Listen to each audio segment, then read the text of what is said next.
Most men lose the battle before sunrise, and they call it a normal day. You wake up already accusing the weather, your past, your father, your boss, bad luck. You want a culprit because blame protects your ego from the harder verdict. You were unprepared, you were undisciplined, you were weak where life required force. That is why this line cuts so deep. Nothing in the ordinary course of nature deserves your accusation. Not the gods, not ignorant men, not the event itself. You keep reaching for someone to indict because a man who blames never has to govern himself. Weak men live as if the universe owes them favorable conditions. They think pain means injustice.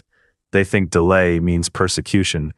They think betrayal, loss, sickness, failure, and humiliation are proof that some power singled them out. Society feeds that lie because blame keeps men tame. A man staring outward is easy to direct. Give him an enemy, and he will never inspect his own habits. Give him a grievance, and he will call it an identity. Marcus Aurelius wrote in the middle of plague, war, and treachery.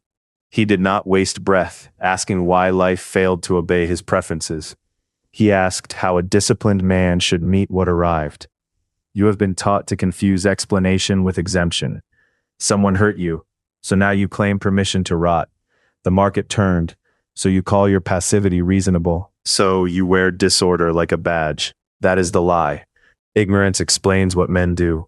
It does not excuse your surrender. Epictetus was born a slave and still understood the central law. Some things are yours, some are not.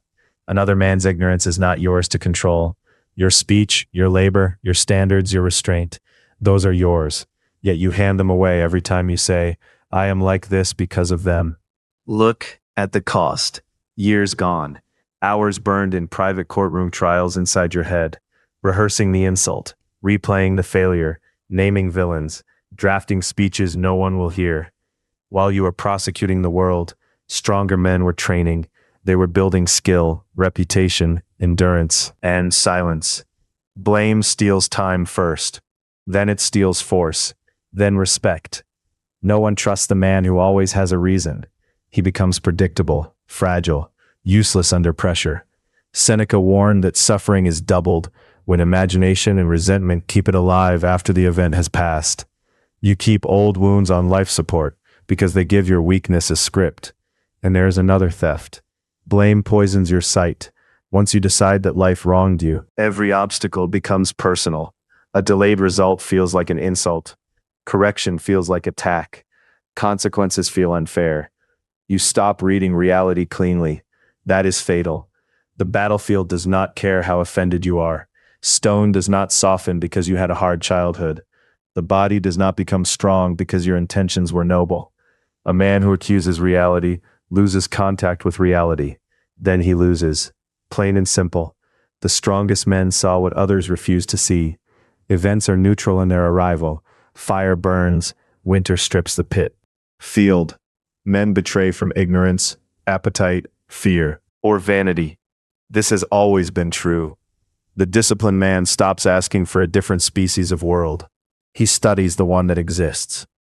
Marcus said the blazing fire takes whatever is thrown into it and makes flame from it. That is not poetry for cowards. That is operational law. You do not control the strike. You control what it forges in you. The obstacle enters your life as raw material. Weak men call it punishment. Strong men put it to use. This is where self-reliant men separate from the crowd.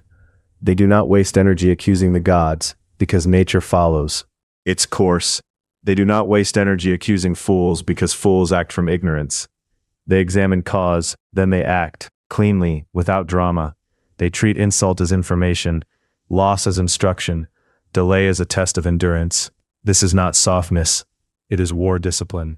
A soldier who stops mid-charge to complain about the hill dies on the hill.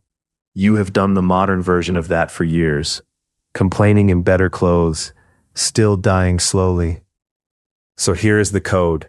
First, abolish the inner courtroom. When something goes wrong, do not ask who to blame. Ask what is under your command in the next 10 minutes. Your posture, your tongue, your breathing, the next call, the next hour of work. Stop narrating yourself as damaged property. You are either training capacity or rehearsing collapse. Third, stop seeking moral superiority over ignorant people. Their blindness does not improve your position. It only tempts you into arrogance and inaction. Fourth, record facts, not stories. What happened, what it cost, what must be done now. Harden your body on purpose. A soft body invites a soft response to reality. Then go deeper. Practice voluntary friction, cold mornings, repetition, hunger between meals, hard training when nobody is watching. Because a man who never denies himself becomes a hostage to conditions. The first inconvenience ruins him. Seneca trained for loss before loss arrived, so he would not kneel when fortune turned. You should do the same. Strip luxury from your nervous system. Build a standard that survives bad sleep, bad weather, disrespect, and delay. If your discipline works only when life is smooth, it is decoration. There is also a rule for dealing with other men. Expect ignorance. Prepare for selfishness. Leave room for pettiness, vanity, and cowardice. Marcus reminded himself each morning that he would meet the meddling, the ungrateful, the treacherous. He did that so he could remain effective, not shocked.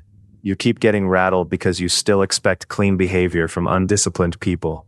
Drop that fantasy. See men clearly. Judge actions accurately. Set boundaries without theater. If they can be corrected, correct them. If they cannot, route around them. Accusation is wasted motion. Understand what this doctrine demands. It demands that you stop treating pain as proof of injustice. It demands that you stop expecting nature to negotiate. It demands that you take every ordinary event, however brutal, as part of the terms of existence. You can curse those terms if you want. The cliff does not move. The season does not care. The dead do not return because you object. Reality remains. Your opinion changes nothing. Only discipline changes the man standing inside it.